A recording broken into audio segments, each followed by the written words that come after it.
Jake is 22 years old. He is hauling junk, furniture, broken appliances, bags of trash from a foreclosed house in a neighborhood he does not live in. He is doing this for a guy he found on Craigslist who is paying him $80 cash for 4 hours of work. And as Jake carries a cracked toilet to the dumpster in the driveway, a woman walks past with her dog. She does not make eye contact. She crosses slightly to the other side of the sidewalk. Not dramatically, just enough. Jake notices. The homeowner across the street watches Jake from his front window. Not in a threatening way, just in the way you watch someone you have already decided is not worth engaging with. Jake carries the toilet to the dumpster, and nobody says a word to him. This is what $0 looks like from the outside. You are part of the job, part of the scenery, part of something that needs to be dealt with before the neighborhood returns to normal. Level 1, $0 to $10,000. Jake works a retail job now. He wears a uniform, a name tag, a smile he has practiced until it feels involuntary, and he watches something happen every single day that he cannot quite believe. Customers treat him differently based on what they think he earns. A woman in expensive clothes asks to speak to a manager because Jake told her the item she wants is out of stock. Not because Jake was rude, but because delivering bad news while wearing a name tag makes you the target. A man counts out cash at the register and then recounts it while making eye contact with Jake, as if Jake might somehow take it between counts. Jake is not angry. He is 22. He does not have the language for what he is feeling yet, but he is watching and remembering. Level 2, $10,000 to $50,000. Jake is 25. He has a better job now, business casual clothes, no name tag, and the difference in how strangers treat him is immediate and disorienting. He goes to the same coffee shop he went to when he wore a uniform, and the barista, who used to barely acknowledge him, now makes conversation, asks his name, remembers his order the second time. Jake is the same person, the same face, the same personality. The only thing that changed is the clothes. And the clothes change everything. He goes to a car dealership to look at a used vehicle, and a salesperson approaches him within 30 seconds, not to check if he belongs there, but to help him, genuinely help him, because his clothes say he might buy something. Jake buys a car and drives home, understanding something about the world that he did not fully understand before. That strangers do not respond to who you are. They respond to what they think you can afford. Level 3, $50,000 to $250,000. Jake is 29. He has crossed into a new social territory, and it comes with its own unexpected dynamics. Strangers are helpful now. Actively helpful.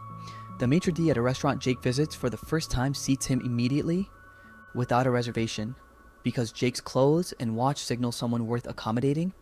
The man at the hotel front desk upgrades Jake's room without being asked because the signals Jake sends say he is someone who might notice and matter. But here's the unexpected thing that happens at this level.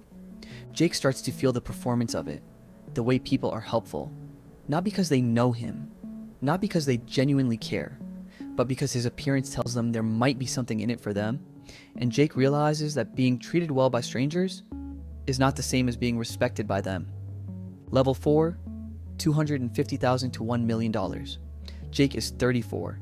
He walks into a luxury car dealership, not because he is buying a car today, but because he is curious. And the experience is genuinely different from every dealership he has ever been in before.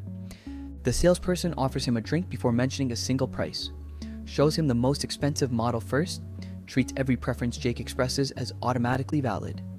And when Jake says he wants to think about it and leaves without buying anything, the salesperson hands him a card and says, "Take all the time you need.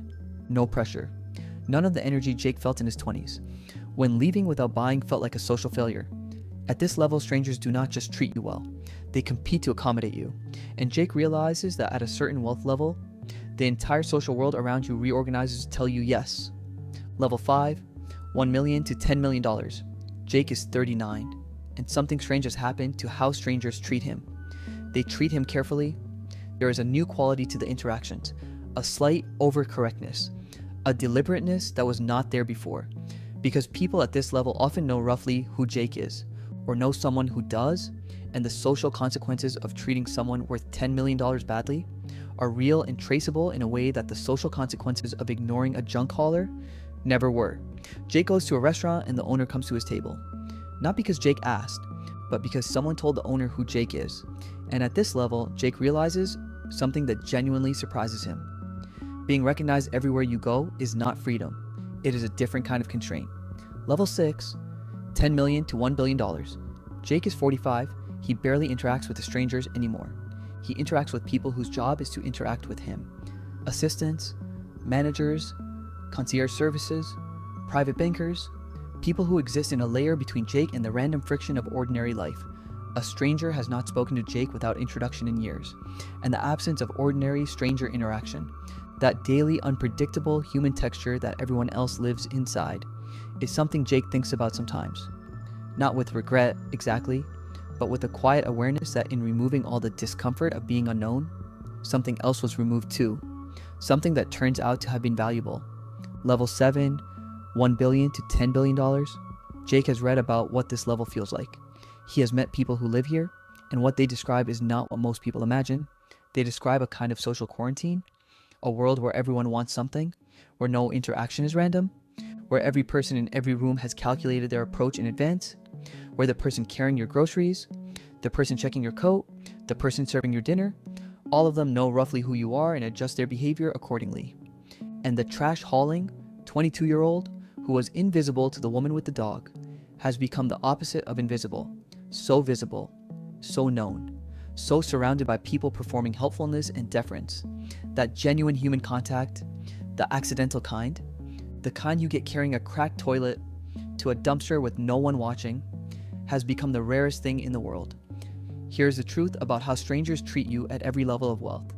At $0, you are invisible. At $10 billion, you are never invisible. And the people at both ends of that spectrum are both searching for the same thing, to be seen as a person, rather than as a signal of what they have or do not have. The levels in the middle, the ones where most ordinary Americans spend their lives, are the levels where that balance is most possible, where you are visible enough to be treated well and unknown enough to be treated honestly, and that, more than any number in any account, might be where the real wealth is. You have been decoded. If this video made you think about how the world sees you and how you see the world, subscribe to Money Decoder 3004. Every single week, we decode the social and financial forces shaping every American's life. Simply, honestly, and clearly. Drop a comment below. Have you ever been treated differently by a stranger because of how you looked or what you were doing?